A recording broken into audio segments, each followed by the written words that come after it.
Fail हुआ England का Bazball, New Zealand के सामने इंग्लैंड का बुरा हाल। वर्ल्ड कप के पहले मैच में कीवियों ने इंग्लैंड से हिसाब किया बराबर और बताया ऐसे खेला जाता है बैजबॉल। जी हाँ दोस्तों, वनडे वर्ल्ड कप 2023 का आरंभ 5 अक्टूबर से हो गया है और जिसमें पहला मुकाबला पिछले बार की चैंपियन इंग्लैंड और पिछले बार के ही उपविजेता न्यूजीलैंड के बीच खेला गया।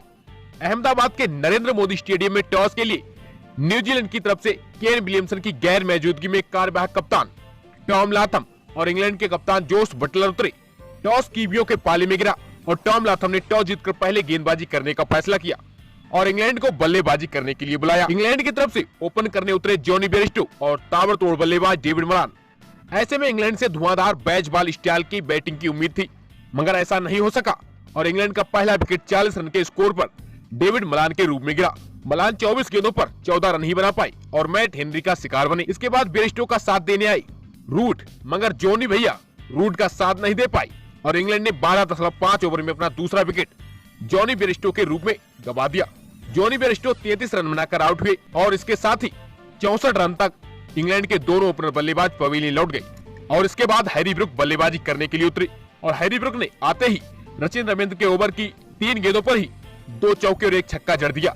लेकिन उनका ये बैजबॉल स्टाइल, इसी ओवर में रचिन ने लास्ट बॉल पर उन्हें आउट करके समाप्त कर दिया और इंग्लैंड ने 94 रन के स्कोर पर अपना तीसरा बड़ा विकेट गवा दिया। और इंग्लैंड जो बैजबॉल खेल के लिए जानी जाती थी, उसे न्यूजीलैंड के गेंदबाजों ने डिफेंसिव खेलने पर मजबूर कर दिया।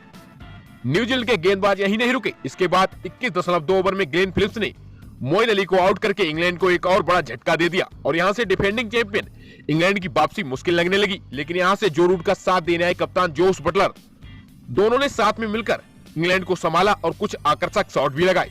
दोनों के बीच 5वें विकेट के लिए अर्धशतकीय साझेदारी हुई। इस दौरान बटलर 43 रन बनाकर मैट हेनरी का शिकार हुए। इस दौरान 33.2 ओवर में ही इंग्लैंड की आधी टीम पवेलियन लौट गई। बटलर की इस पारी में 2 चौके और 2 छक्के शामिल रहे और उसके बाद रूट ने भी शानदार 77 रनों की पारी खेलकर अपना विकेट गवा दिया और उसके बाद इंग्लैंड का कोई भी बल्लेबाज न्यूजीलैंड के गेंदबाजों को टिक्कर नहीं खेल पाया और इंग्लैंड की टीम निर्धारित 50 ओवर में 9 विकेट खोकर 282 रन तक ही पहुंच पाई। दोस्तों, बात अगर न्यूजीलैंड के गेंदबाजी आक्रमण की करें तो मुकाबले में न्यूजीलैंड की गेंदबाजी काफी ज्यादा शानदार रही। न्यूजीलैंड की तरफ से मैट हेनरी सबसे सफल गेंदबाज रही, उन्होंने 3 विकेट झटके। इसके अलावा ग्लेन फिलिप्स और मिचेल सेंटनर को 2-2 विकेट मिले, जबकि ट्रेंट बोल्ट और रचिन रविंद्र को 1-1 विकेट मिला।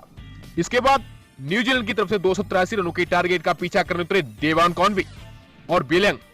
तो न्यूजीलैंड की शुरुआत काफी ज्यादा खराब रही और दूसरे ओवर में 10 रन के स्कोर पर ही बिलियंग 0 के स्कोर पर पवेलियन लौट गए। उन्हें सैम करन ने अपना पहला शिकार बनाया। इसके बाद क्रीज पर कॉनवे का साथ देने उतरे रचिन रविंद्र ने आते ही इंग्लैंड की गेंदबाजी आक्रमण की धज्जियां उड़ाना शुरू कर दिया। रचिन रविंद्र ने शुरू से ही इंग्लैंड के गेंदबाजों पर दबाव बनाना शुरू किया और चौकों और छक्कों के साथ डील करनी शुरू की। डेवान कॉनवे और रचिन रविंद्र दोनों बल्लेबाजों ने अहमदाबाद की पिच पर जमकर रन बटोरे, जहां 10 रन के स्कोर पर न्यूजीलैंड को पहला झटका लगा। वहीं इसके बाद इंग्लैंड के गेंदबाज विकेटों के लिए तरसते हुए नजर आए और न्यूजीलैंड के दोनों बल्लेबाजों ने उनका धागा खोल के रख दिया और बता दिया कि इंग्लैंड को बैजबॉल स्टाइल हमारे मैकुलम ने ही सिखाया है। दोनों ने क्या खूब इंग्लैंड के गेंदबाजों की धुनाई की। जिस पिच पर इंग्लैंड के बल्लेबाज रनों के लिए संघर्ष कर रहे थे, उसी पिच पर न्यूजीलैंड के बल्लेबाजों के सामने इंग्लैंड के गेंदबाज भी संघर्ष करते हुए नजर आए। इस दौरान डेवान कॉनवे ने 83 गेंदों पर अपना शतक पूरा किया और वर्ल्ड कप 2023 में पहले मैच में शतक जड़ने वाले पहले खिलाड़ी बन गए। और उसके बाद न्यूजीलैंड के राइजिंग स्टार रचिन रविंद्र ने भी अपने ओडीआई कैरियर की पहली सेंचुरी ठोक दी। रविंद्र इस दौरान शुरू से ही आक्रामक मूड में नजर आए। इस दौरान न्यूजीलैंड का पहला और अंतिम विकेट 10 रन के स्कोर पर ही गिरा और उसके बाद कॉनवे और रचिन रविंद्र के बीच रिकॉर्ड तोड़ ताबड़तोड़ 211 गेंदों पर 273 रनों की साझेदारी ने मैच 9 विकेट से 36.2 ओवर में ही न्यूजीलैंड के नाम करा दिया। इस दौरान कॉनवे के बल्ले से 121 गेंदों पर ताबड़तोड़ धुआंधार 152 रन की पारी देखने को मिली। इस दौरान कॉनवे की पारी में 19 फर्राटेदार चौके और 3 गगनचुंबी छक्के शामिल रहे। तो वहीं युवा बल्लेबाज रचिन रविंद्र ने मात्र 96 गेंदों पर 123 रनों की तूफानी पारी खेल डाली, जिसमें 11 चौके और 5 लंबे छक्के शामिल रहे। इस दौरान दोनों बल्लेबाज नाबाद लौटे। फिलहाल दोस्तों, आपकी क्या है न्यूजीलैंड की जीत को लेकर राय, हमें कमेंट बॉक्स में जरूर बताएं। और दोस्तों, इसके साथ ही क्रिकेट जगत से जुड़ी तमाम अपडेट सबसे पहले पाने के लिए हमारे YouTube channel news sport IQ को भी सब्सक्राइब कर बेल आइकन को ऑन करना बिल्कुल ना भूलें।